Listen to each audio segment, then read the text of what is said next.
أعوذ بالله من الشيطان الرجيم. بسم الله الرحمن الرحيم. الحمد لله رب العالمين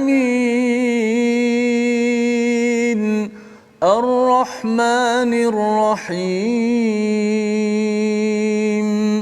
مالك يوم الدين إياك نعبد وإياك نستعين اهدنا الصراط المستقيم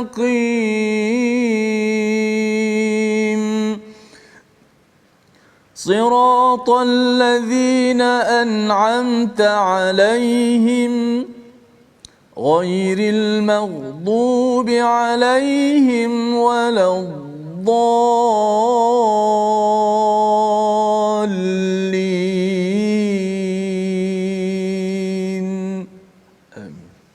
Assalamualaikum warahmatullahi wabarakatuh. Alhamdulillah wassalatu wassalamu ala Rasulillah wa ala alihi wa man wala syada la ilaha illallah syada Muhammadan abduhu wa rasuluh.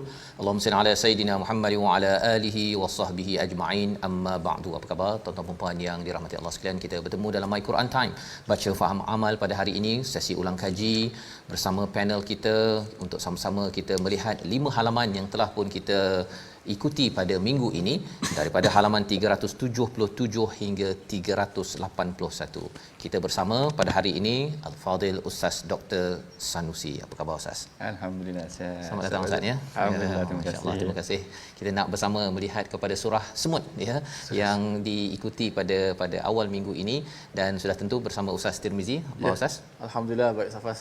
Ya, alhamdulillah kita nak bersama-sama tuan-tuan yang berada di rumah. Kita mungkin ada yang tertinggal, ada yang mungkin terkesan dengan apa yang berlaku di peringkat negara, ada yang tertinggal halaman 377 permulaan surah An-Naml ataupun halaman-halaman seterusnya.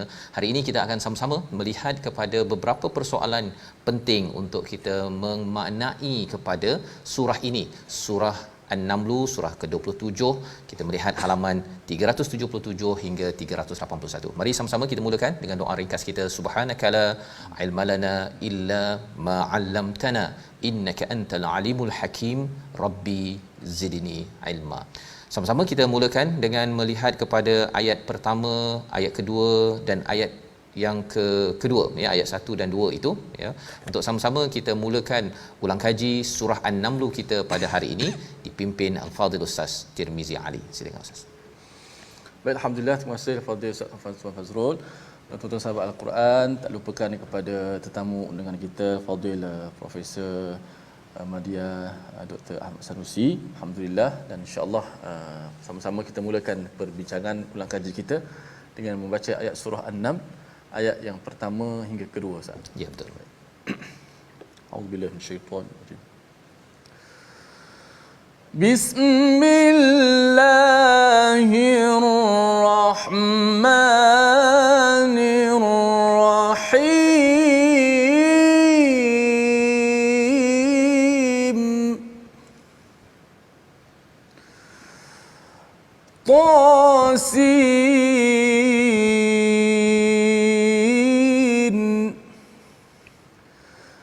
Tilka ayatul Qur'ani wa kitabim mubin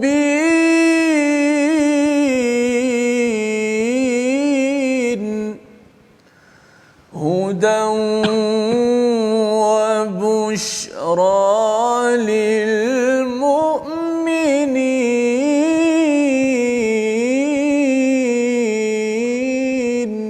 Sadaqallahul azim. Surah Al-Azim, kita dah bacaan ayat pertama, kedua, memulakan perkongsian kita pada hari ini. Tasin, inilah ayat-ayat Al-Quran dan kitab yang jelas, petunjuk dan berita gembira bagi orang-orang yang beriman.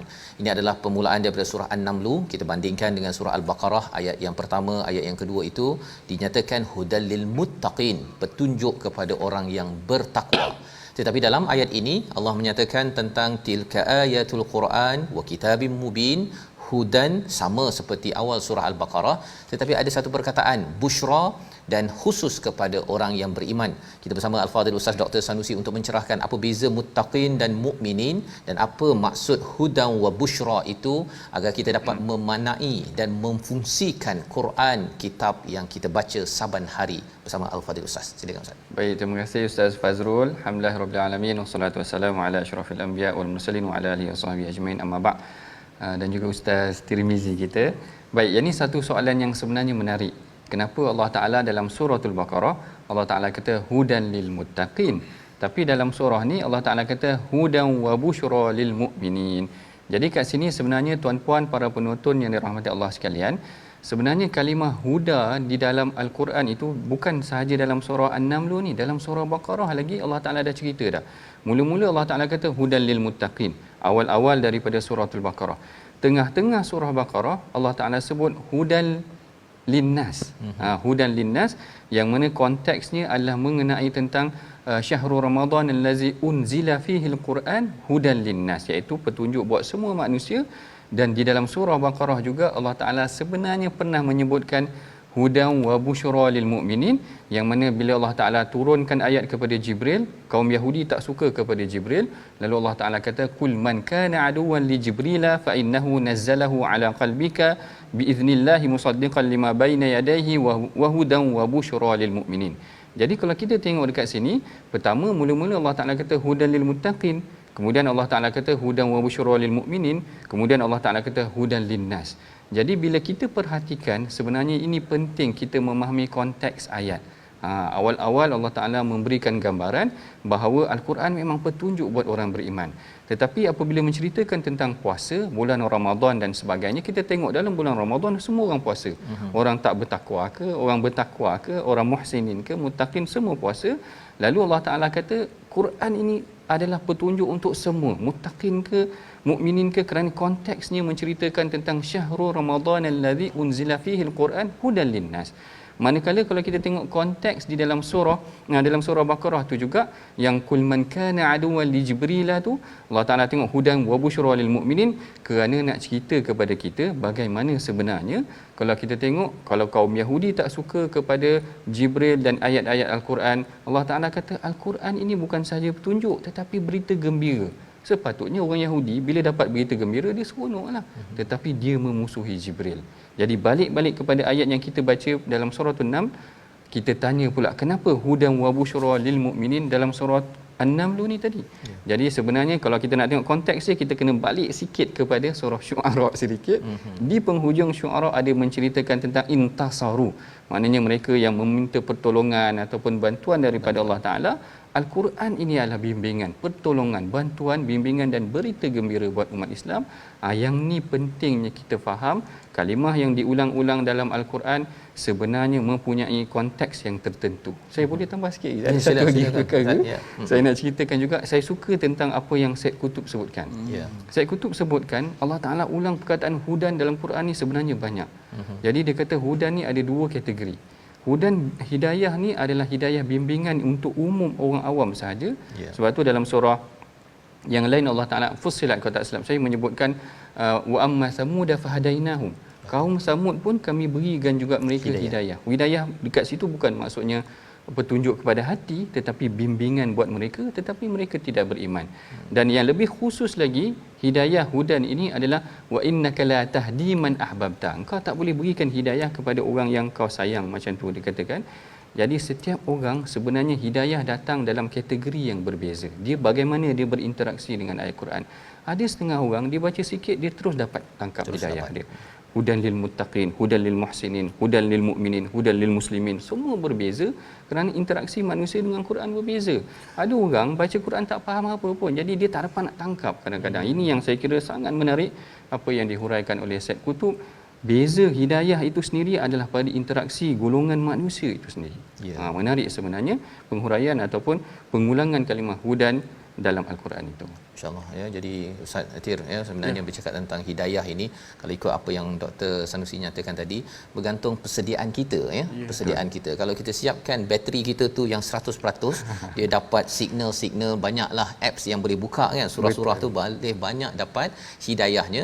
Tetapi kalau katakan dah tinggal 5% tu, nak call pun kadang-kadang tak masuk kan. Kita tanya mengapa tak jawab call kan. Rupanya bateri dah hampir nak kong ya. Jadi Ustaz Tir mungkin ada pengalaman bagaimana tentang interaksi hidayah ini sebenarnya.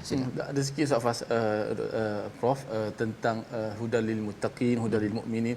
Yang surah apa Al-Baqarah tentang ayat puasa tu, Hudal tentang hudal linnas. Ya. Disebut linnas, adakah seluruh manusia ni menjurus kepada semua? Maksud dia Islam dan bukan Islam. Kalau banyak ayat Quran muttaqin, muslimin. Ini linnas kepada seluruh manusia. Mana kalau orang bukan Islam dia ambil manfaat daripada Al-Quran, macam mana? Oh, maknanya kalau bagaimana dia ambil non-Muslim itu sendiri. Okey, yang ni saya suka tarik balik kisah Khalid Al-Walid Ibn Al-Mughirah. Al-Walid Ibn Al-Mughirah ni pernah diarahkan oleh Abu Jahal. Dia kata, Al-Walid, engkau tengoklah Muhammad dah datang dengan Quran ni, cuba engkau pergi dengar apa benda yang dia nak cakap tu. Lalu Al-Walid pergi dengar apa yang dibacakan oleh Rasulullah. Lalu Rasulullah kata, Al-Walid kata, Saba'a Al-Walid. Saba'a ni maknanya habis aku pun dah tergoda macam tu. Berarti sebenarnya Al-Quran ni sekiranya dihayati, sebenarnya bukan Muslim sahaja. Mana kalau kita nak kata non-Muslim pun mungkin boleh mengambil faedah daripadanya, dari aspek ekonomi, tentang sistem riba, dari aspek perkara-perkara yang lain sebenarnya boleh juga dimanfaatkan, diberi bimbingan kepada non-Muslim itu sendiri. Saya yakin begitu sebenarnya. Ya, alhamdulillah ya, itu tentang hudal linnas Ustaz ya, daripada surah Al-Baqarah ayat 185 tersebut. Dan saya teringat ada seorang kata di US dululah ya, dia bila tengok kepada ayat tersebut, terutama syahrul Ramadan, kita kena jadikan bulan Ramadan itu peluang. Orang paling degil sekalipun, Ramadan itu adalah bulan penuh barakah di mana Quran akan masuk. Jadi jemputlah kepada rakan-rakan kita yang bukan Islam ya, berbuka puasa, dengarkan Quran terutama bulan Ramadan, kerana ayat itu bila dilihat mempunyai kepentingan yang tersendiri pada bulan Ramadan. Quran tiba-tiba saja ya, lebih lagi boleh masuk menyusup ke dalam hati seorang manusia. Jadi ini adalah awal surah An-Naml yang kita sedang bincang tentang hidayah, dan kita berpindah kepada halaman 378. Kita nak melihat ayat yang ke-15 tentang Nabi Daud dan Nabi Sulaiman. Kita baca dahulu ayat 15 dipimpin Al-Fadhil Ustaz Tirmizi. A'udzubillahi minasyaitonir rajim. Bismillahirrahmanirrahim. وَلَقَدْ آتَيْنَا دَاوُودَ وَسُلَيْمَانَ عِلْمًا وَقَالَ الْحَمْدُ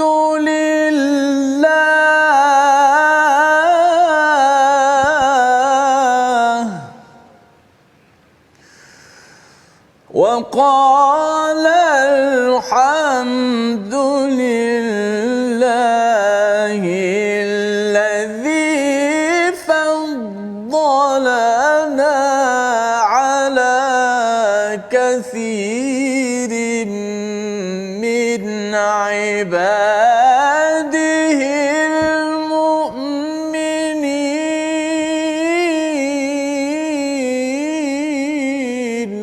صدق الله العظيم. Sesungguhnya kami telah memberikan ilmu kepada Daud dan Sulaiman, dan keduanya berkata, segala puji bagi Allah yang melebihkan kami daripada hamba-hambanya yang beriman. Dalam ayat ini Nabi Daud, Dr. Sanusi ya, menyatakan ataupun dinyatakan Allah, Nabi Daud diberikan ilmu, Nabi Sulaiman diberikan ilmu, dan mereka berkata ya, mereka berdoa dengan alhamdulillahillazi faddalana. Dalam surah Yunus ayat 58 itu juga, kalau kita dah dapat mauizah daripada Allah, daripada Tuhan, kita dapat petunjuk, kita juga dinyatakan falyafrahu kan, kerana faddalallah ataupun kerana ada kurniaan daripada fadal dan rahmah daripada Allah. Jadi di sini fadal ini sebenarnya apa yang dimaksudkan sebenarnya? Okey, menarik, satu soalan yang menarik juga. Kalimah al-fadl iaitu tentang kelebihan ni, seperti mana yang disebutkan dalam al-Quran, sebenarnya telah diungkapkan ataupun diulang banyak kali oleh Allah Taala. Para mufassir sebenarnya menghuraikannya dalam pelbagai pecahan makna. Ada yang menyatakan sebenarnya al-fadl ini adalah maksudnya kelebihan nikmat Islam. kelebihan nikmat Islam. Yang ni diambil daripada ayat qul innal fadla biyadillah yu'tihi man yasha. Sesungguhnya hidayah itu Allah Taala beri kepada siapa yang dia nak. Ada kalanya maksudnya al-in'am bin nubuwah, iaitu diberikan kelebihan dari aspek kenabian. Yang ni yang Allah Taala kata wa kana fadlullahi alayka azima, kelebihan aku bagi engkau kenabian tu adalah kelebihan yang besar. Dan yang paling banyak pada pandangan saya adalah sebenarnya pemberian rezeki nikmat juga. Allah Taala kata wabtaghu min fadlillah dalam surah al-Jumuah dan sebagainya. Sebenarnya kalau kita tengok rintitan perkataan al-fadl dalam ayat al-Quran, sebenarnya maksudnya sangat banyak, lebih menjurus kepada kelebihan yang diberikan kepada kita. Tetapi menarik dekat sini, saya perasan awal-awal tadi Allah Taala kata walaqad ataina Dawuda wa Sulaimana ilma, kami telah berikan kepada Nabi Daud dan Nabi Sulaiman ilma, wa qala alhamdulillahillazi faddalana. Kat sini kita nampak sebenarnya mula selain daripada Allah Taala beri ilmu kepada hikmah kepada Nabi Daud dan Nabi Sulaiman, sebenarnya Allah Taala berikan dia selain daripada apa yang melalui ilmu. Yang ni selain daripada melalui ilmu ni, kalau kita tengok dalam surah yang lain, Allah Taala menceritakan tentang Nabi Daud. Nabi Daud kata walaqad ataina, kami Allah Taala ceritakan walaqad ataina Dawuda minna fadla ya jibalu awibi ma'ahu wat-tayr wa alanna lahul hadid. Kat sini adalah perkara yang tidak nampak kepada keilmuan tetapi kemahiran. Tengok kelebihan dia, kemahiran dia adalah dia mungkin boleh menyeru ataupun bertasbih bersama dengan gunung dan bukit. Wa alanna lahul hadid, dan dia ada skill untuk menempa besi itu tadi. Yang ni mungkin tidak ada kepada makhluk yang lain. Yang diperlukan juga, yang lebih utama lagi, apa yang diberikan kepada Nabi Sulaiman, yang mana Nabi Sulaiman sendiri ceritakan, Allah Taala ceritakan ya ayuhan nasu ulimna mantiqat tayr, kami diberikan kelebihan, diajar tentang pertuturan komunikasi burung ataupun haiwan itu sendiri. Inna hadza lahwal fadlul mubin, sesungguhnya inilah kelebihan yang nyata. Jadi kat sini pada pandangan saya, kalau menurut tafsir Ibnu Ashur sendiri, begitu juga dengan Syekh Tantawi sendiri menyebutkan tentang kalimah awal Allah Ta'ala ceritakan kelebihan yang diberikan kepada Nabi Daud dan Nabi Sulaiman adalah ilmu. Dia mempunyai hikmah yang luar biasa berbanding orang lain, tetapi yang diberikan lebih yang orang lain tak boleh perolehi daripada ilmu itu sendiri adalah skill yang ada pada dia. Skill ni pun sebenarnya bukan mudah juga untuk bertutur dan berinteraksi dengan haiwan yang kita tengokkan nanti. Dan macam tu juga kalau kita tengok bagaimana skill yang diberikan kepada Nabi Daud tentang besi dan sebagainya, ini yang kadang-kadang tidak dapat dipelajari, melainkan Allah Ta'ala kurniakan kepada sebahagian orang. Ada orang dia boleh belajar melalui kitab, buku dan sebagainya, pergi universiti boleh belajar. Tapi ada skill yang tak dapat kat universiti. Ada skill-skill yang mungkin tak dapat, tetapi disebabkan pengalaman dia, kemahiran dia, itu barangkali kelebihan yang Allah Ta'ala akan berikan kepada kita walaupun tanpa ilmu. Dan Allah Ta'ala ajak kita bersyukur, wa qala alhamdulillahillazi faddalana ala kathirin min ibadihil mu'minin.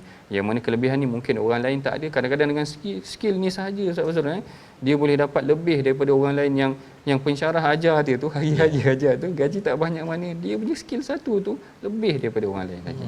Ya, masya-Allah. Di sini fadal ini bukan sekadar ilmu sahajakah, kata ya. Maksudnya ilmu, hikmah dan juga kemahiran yang diberikan, yang disampaikan di dalam Al-Quran. Jadi ini memberi panduan kepada kita lah, doktor ya. Maksudnya kita cari ilmu ini boleh membawa pada hikmah dan juga kemahiran ya.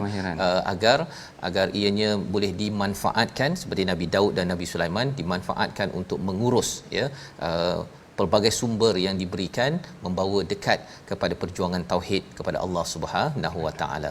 Begitu antara pelajaran yang kita dapat daripada halaman 378, dan kita nak bergerak kepada halaman 379 pada ayat yang ke-25.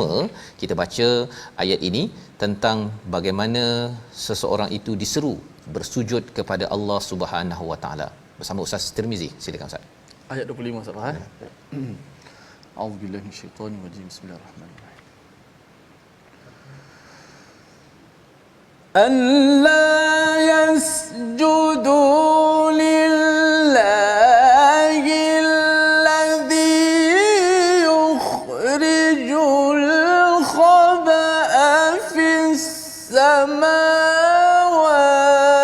wal ardi wa ya'lamu تخفون وما تعلنون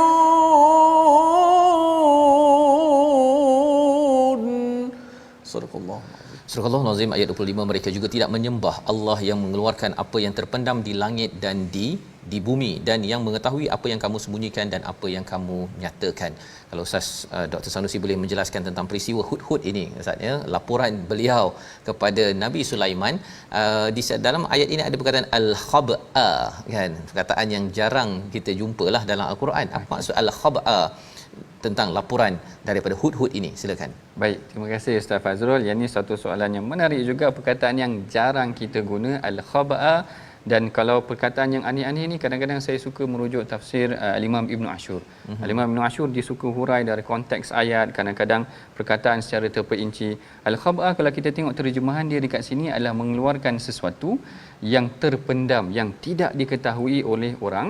Yang mana al-khab'a ini maksudnya yang tersembunyi, yang terpendam, yang tidak diketahui, melainkan setelah itla'aha, maknanya selain setelah daripada kita sampaikan ataupun kita buka, reveal, kita dedahkan kepada dia.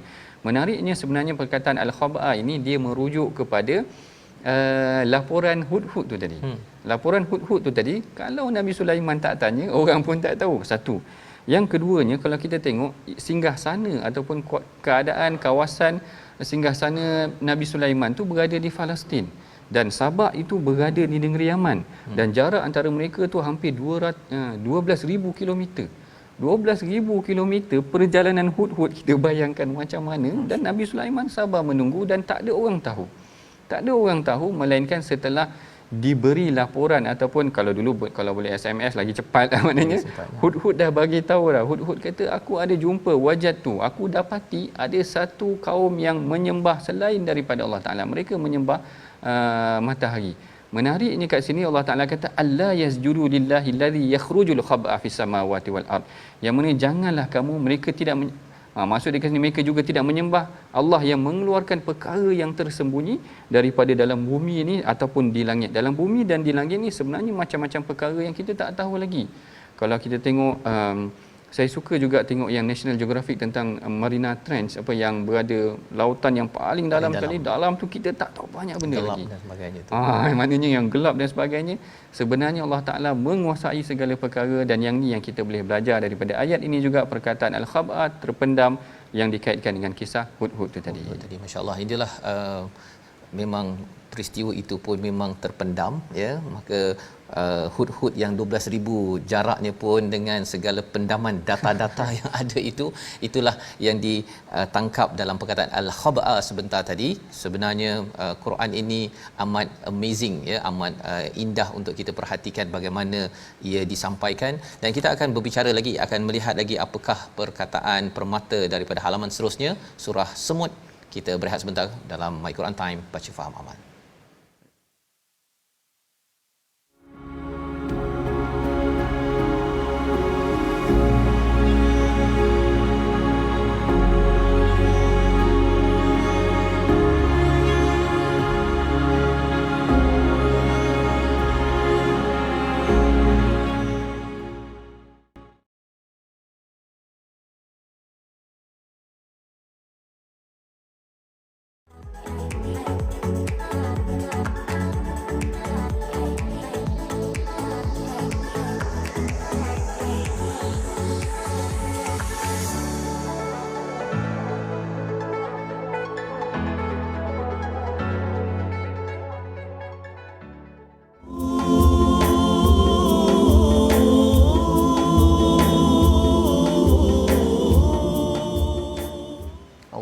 الشيطان الرجيم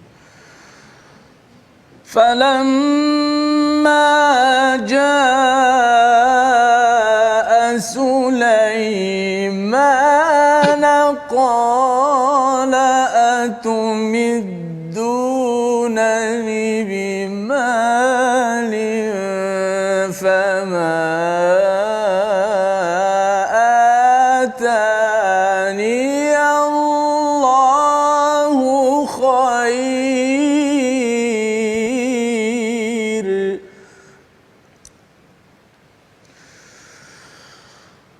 فما آتاني الله خير مما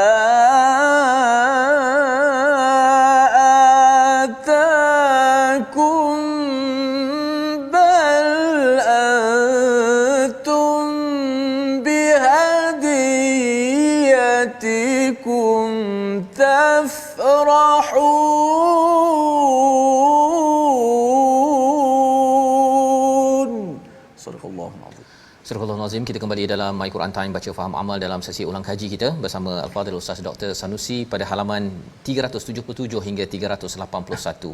Dan sebentar tadi bersama dengan Ustaz Tirmizi kita membaca ayat 36 daripada halaman 380. Falamma jaa Sulaiman, maka ketika para utusan itu sampai kepada Nabi Sulaiman, utusan daripada siapa? Daripada Ratu Bilqis itu sendiri. Dia, Nabi Sulaiman berkata, adakah kamu memberi harta kepadaku?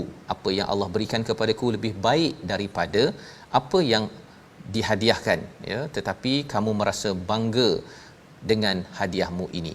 Jadi kita melihat kepada ayat ini untuk berbicara Ustaz, ya, tentang hubungan di antara satu pemimpin dengan satu pemimpin yang lain. Dalam kes ini dibawa hadiah, ya. Hadiah ni biasalah orang cakap hadiah, kadang-kadang dia namakan ufti, tapi ada juga yang kata ini rasuah ni.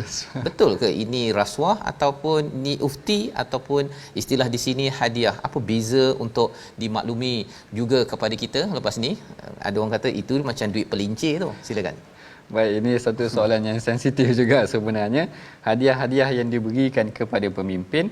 Yang menarik dari kat sini dia berkait dengan ayat yang sebelum tu, yang mana Ratu Balqis dia nak berikan hadiah kepada Nabi Sulaiman dan nak tengok apa reaksi Nabi Sulaiman. Nak tengok apa reaksi Nabi Sulaiman. Dan bila Nabi Sulaiman dapat hadiah tu, dia kata qala atimidunani bimalin. Engkau bagi aku benda ni, dia kata engkau bagi aku benda ni. Dalam riwayat yang lain ada menyebutkan Nabi Sulaiman memerintahkan para pekerja dia untuk membina istana berapa istana yang banyak daripada emas.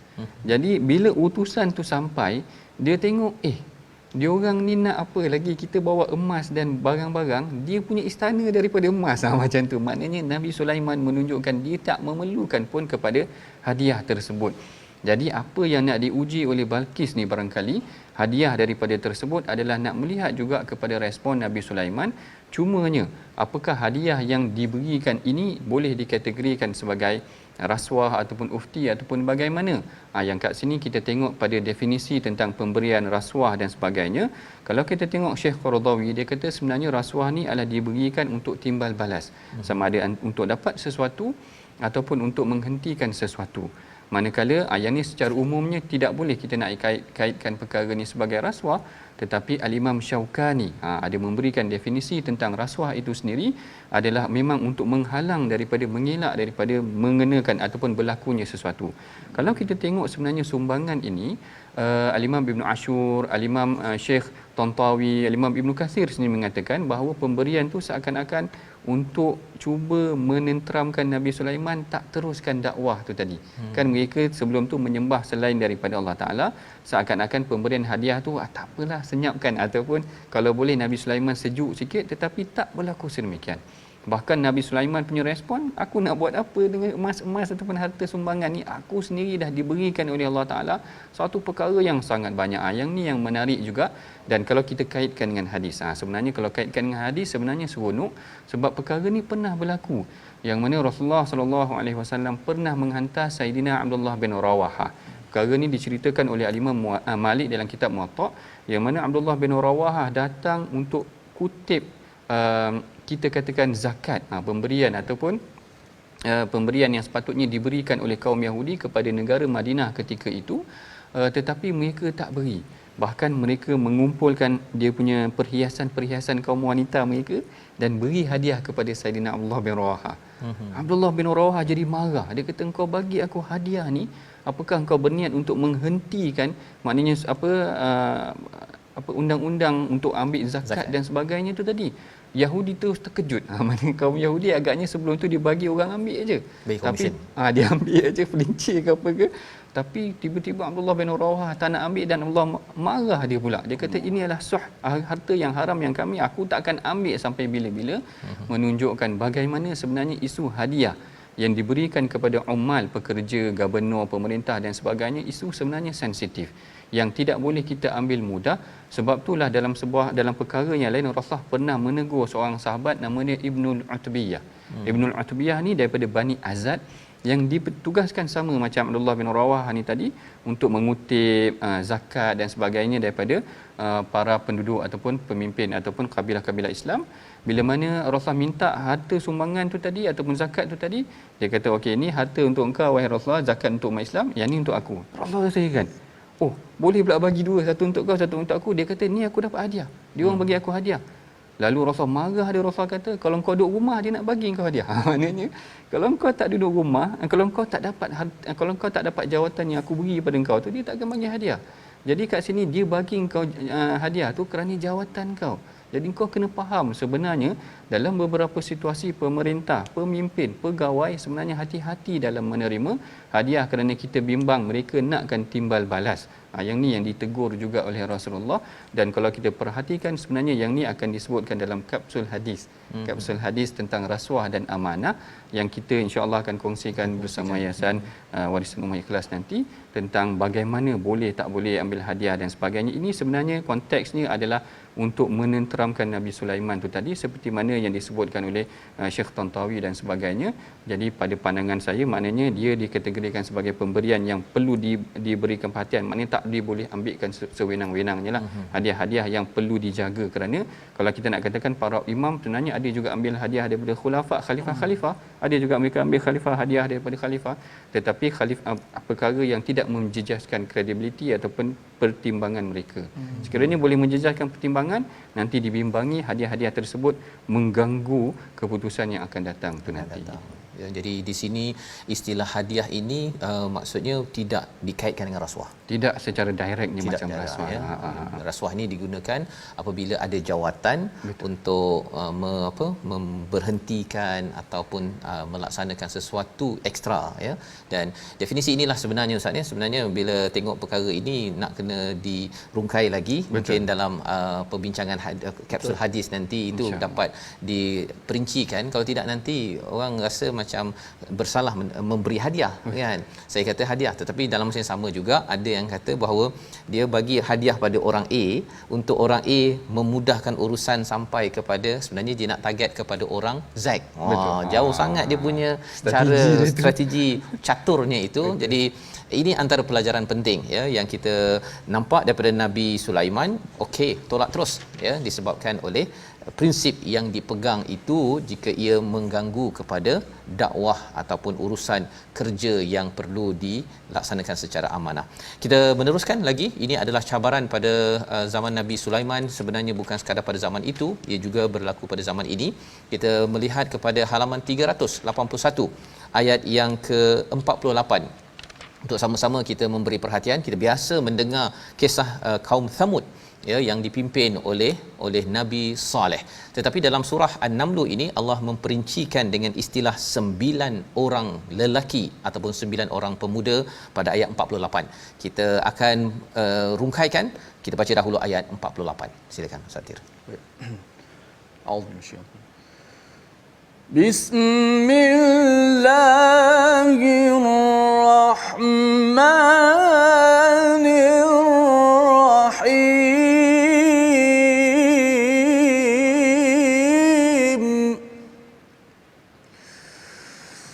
وكان في المدينة 9 رهط يفسدون في الأرض ولا يصلحون.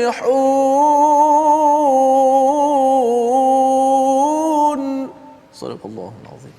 Astagfirullahalazim. Itulah bacaan daripada ayat yang ke-48. Dan di kota itu ada 9 orang lelaki yang berbuat kerosakan di bumi, mereka tidak melakukan kebaikan. Wala yuslihun. Ini bercerita tentang kaum Thamud, ya, kaum yang didakwahkan, yang diajak oleh Nabi Saleh. Kalau dalam surah Asy-Syu'ara surah yang ke-26 kita bercakap tentang corruption ataupun penyelewengan ini disentuh oleh kisah Nabi Syuaib. Tetapi dalam surah An-Naml ini kita sudah pun bertemu dengan kisah Nabi Sulaiman sebentar tadi, bila ada tawaran hadiah tetapi tidak diterima, ya. Itu pelajaran-pelajaran yang penting. Kisah Nabi Saleh ini sudah ada dalam surah Asy-Syu'ara, tapi kali ini dibawakan tentang perspektif 9 orang pemuda. Mungkin doktor boleh cerahkan 9 orang ini mengapa, ada kaitan ke dengan 9 ayah Nabi Musa, kalau adalah 9, okey, ataupun Kalau bercakap tentang corruption pada surah Asy-Syu'ara itu diwakili oleh Nabi Syuaib, dan di dalam surah An-Naml ini mungkin oleh Ratu Sabak sebentar tadi, kalau ada untuk kita maknai 9 orang pemuda yang berbuat rosak pada zaman Nabi Soleh. Bersama Ustaz. Baik. Terima kasih Ustaz Fazrul. Yang ni adalah antara perincian yang kadang-kadang kita menarik juga untuk kita hayati. Kenapa Allah Taala sebut tis'atu rahtin? Dalam makna ni dekat sini disebutkan tentang 9 orang pemuda ya. Pemuda. Itu saja terjemahannya. Oh, itu Rahtin saja tu apa sebenarnya? Okey. Baik, kalau kita tengok kan sebenarnya maksudnya kalau disebutkan oleh Al-Imam Syekh Syekh Tantawi. Syekh Tantawi kata ar-rahtu ini adalah dunal asyarah. Maknanya kurang daripada 10. Dunal asyarah, dan macam tu juga kalau kita tengok Ibnu Ashur pun kata, kalau tak silap saya diambil daripada kata Ibn al-Faras dan sebagainya, menunjukkan bilangan yang kurang daripada 10. Tetapi Allah Ta'ala cerita dalam ayat ni, dia kata yufsiduna fil ard. Yang saya kira sebenarnya tak sampai 10 orang pun yang berada dalam kaum Samud tu tadi, satu kaum yang hebat membina bandar daripada batu dan sebagainya, hanya ada 9 orang tetapi dia menurunkan azab. Mana nak ceritanya menarik juga pengajaran dia. Kalau kita tengok dalam tafsir Ibn Kathir, Al-Imam Ibn Kathir sebenarnya sebut satu persatu namanya daripada Qatadah. Kalau tak silap saya riwayat tentang nama-nama seorang tu saya tak ingatlah namanya secara terperinci. Oh, ada nama sini. Ada namanya disebutkan. Tetapi pada saya yang lebih menariknya adalah bagaimana perkataan tis'atu rahtin ni, rahtin ni kurang daripada 10, menggambarkan impact. Walaupun orang tak ramai tetapi fasad yang dibawa tu boleh merosakkan. Kalau saya boleh ambil isu semasa sikit Ustaz Fazrul, sebagai contoh, saya tak tahu boleh ke tak isu buli baru-baru ni di sekolah. Katakan walaupun bilangannya tak ramai tuan-puan, hanyalah beberapa orang pelajar, tetapi kesan dia kita bimbang akan berlarutan sehingga boleh menyebabkan perkara itu, kerosakan itu boleh berpusing, berputar kepada yang lain. Jadi atas sebab tu kan menariknya kat sini Allah Taala tegaskan juga tentang tis'atu rahtin, tetapi sifat mereka tu yang yufsiduna fil ard. Sebahagian penafsiran dia memperincikan lagi, walaupun 9 tetapi kesan itu adalah dia yang memimpin kepada orang lain untuk menerima, menolak dakwah Nabi Saleh tu tadi. Ke influencer lah ni. Influencer.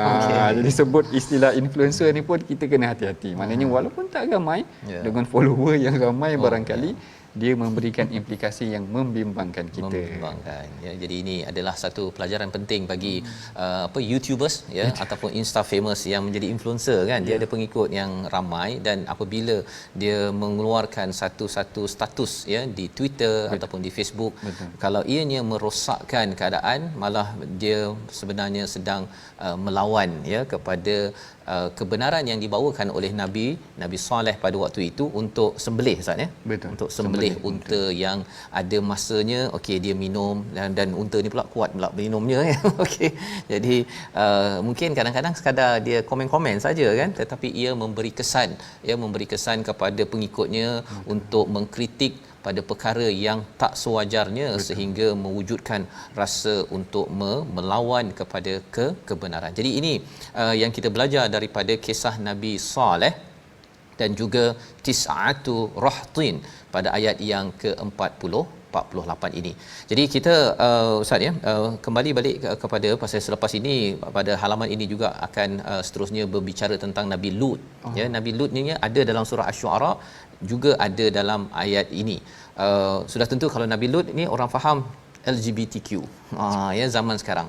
Tapi ada orang cakap bahawa tak, ini zaman ini sebenarnya mereka ni bukan salah dari segi amalannya, dia salah dari syariat saja, bukan akidahnya. Tapi kalau kita tengok nabi-nabi semuanya menyeru kepada akidah yang satu. Jadi sebenarnya Nabi Lut ni menyeru menegur syariatnya ke, akidahnya ke, ataupun istilah ini pun tak perlu diasing-asingkan. Macam mana Doktor melihat? Ini satu soalan yang menarik lagi satu. Yang bawah daripada muka surat ni kita tengok kisah Nabi Lut. Kalau kita tengok kisah Nabi Lut ni, saya perhatikan juga sebab perkara ni kita pernah menerima soalan yang banyak juga. Kerana dia kata sebenarnya Nabi Lut ni kalau kita ambil interpretasi yang lain, sebenarnya Allah Ta'ala bukan nak tekankan tentang kerosakan yang dilakukan dari aspek LGBT dan sebagainya, tetapi kerana mereka tak menyantuni tetamu, dia katakan begitu. Tafsiran-tafsiran yang moden yang baru sedemikian. Poin kat sini kalau kita selongkar dan kita keluarkan, kalau tak silap saya, sebutan tentang Nabi Lut hampir 9 kali. Kalau tak silap saya, maknanya sebutan-sebutan tentang kisah Nabi Lut, dan kebanyakannya memang fokus isu moral dekat sini.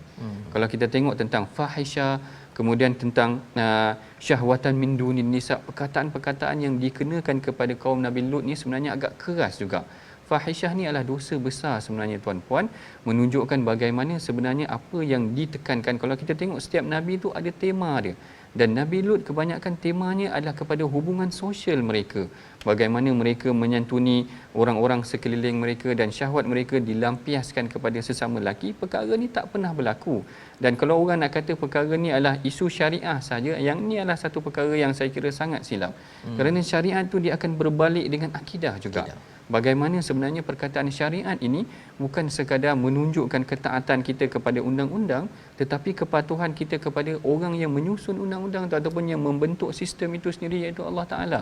Apabila kita menolak syariat itu sendiri, sebenarnya kita telah menggugurkan ataupun menafikan orang yang menyusun syariat itu sendiri. Jadi ini kena hati-hati.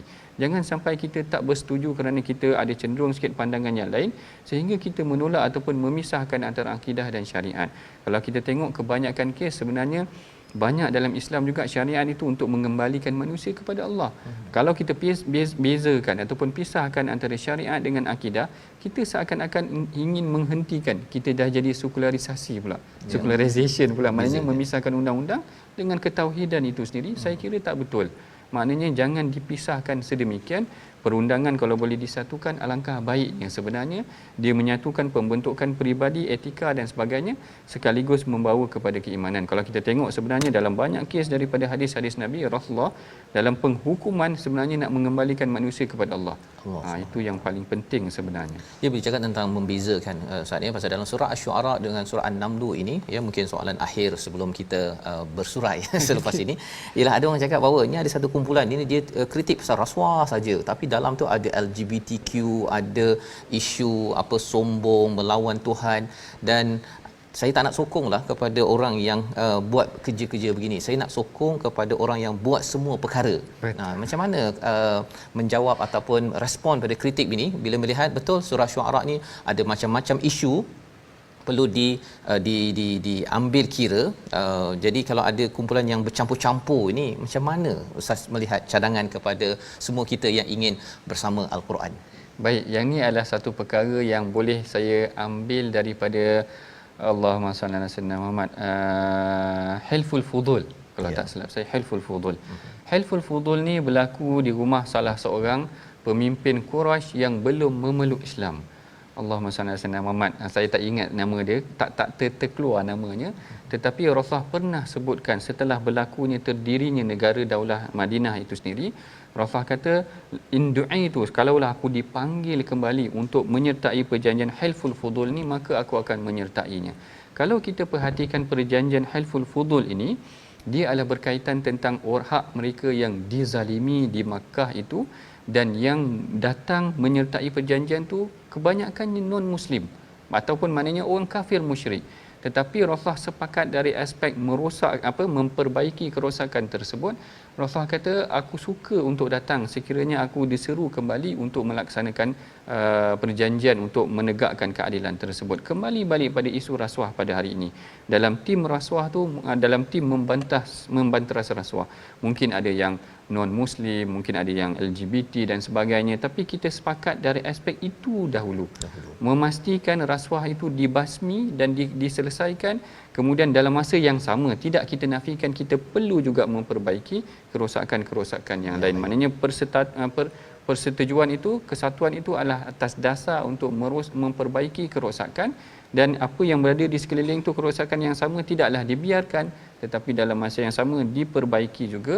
Mudah-mudahan dia akan membentuk satu negara yang harmoni, maknanya lebih baik dan lebih sejahtera kepada Allah, insya-Allah. Terima kasih ucapkan pada Dr. Sanusi yang bersama mencerahkan kita bagaimana kita mensikapi kepada semua isu-isu yang dinyatakan di dalam Al-Quran. Kita berjuang dan kita bergabung dengan siapa sahaja yang menyokong. Kita tidak akan dapat kumpulan yang sempurna, tetapi yang pastinya kita nak ianya menuju pada yang esa. Kita berdoa di hujung ini bersama Al-Fadil Ustaz Sanusi untuk sama-sama kita dapat mengambil dan terus mengamalkan isi kandungan surah An-Naml. Silakan Ustaz. A'udzu billahi minasyaitonir rajim. Bismillahirrahmanirrahim. Alhamdulillahi rabbil alamin wassalatu wassalamu ala asyrafil anbiya'i wal mursalin wa ala alihi wa ashabihi ajma'in. Allahumma salli ala sayyidina Muhammad wa ala ali sayyidina Muhammad. Allahumma ighfir lana wa liwalidina warhamhum kama rabbawna shighara. ربنا فاغفر لنا ذنوبنا وكفر عنا سيئاتنا وتوفنا مع الأبرار ربنا هب لنا من أزواجنا وذرياتنا قرة أعين واجعلنا للمتقين إماما رب اجعلنا مقيم الصلاة ومن ذريتنا ربنا وتقبل دعاء ربنا آتنا من لدنك رحمة وهيئ لنا من أمرنا رشدا ربنا اصرف عنا عذاب جهنم إن عذابها كان غراما ربنا آتنا في الدنيا حسنة وفي الآخرة حسنة وقنا عذاب النار وصلى الله على سيدنا محمد وعلى آله وصحبه وبارك وسلم والحمد لله رب العالمين. Amin ya rabbal alamin. Terima kasih diucapkan pada Ustaz Dr. Sanusi dan juga Ustaz Tirmizi ya. Pada hari ini kita berada dalam ulang kaji 5 muka surat untuk minggu ini dan moga-moga kita terus committed dalam berjuang ya. Saya menyebut tuan-tuan untuk menyumbang dalam tabung gerakan Al-Quran. Kita ingin memastikan bahawa Al-Quran ini diambil secara menyeluruh, tetapi kita tahu bahawa masyarakat tidaklah faham secara menyeluruh. Itulah proses kita bergabung dan terus mengambil ya, kita mengambil sirah Hilful Fudul Nabi sebelum kenabian itu, bahawa kita bergabung untuk terus berhubung kepada Tuhan yang akan membawa kita terus ke hujung sana nanti insya-Allah. Kita bertemu lagi dalam My Quran Time ulangan ya pada malam ini dan juga pagi esok. My Quran Time, baca faham aman.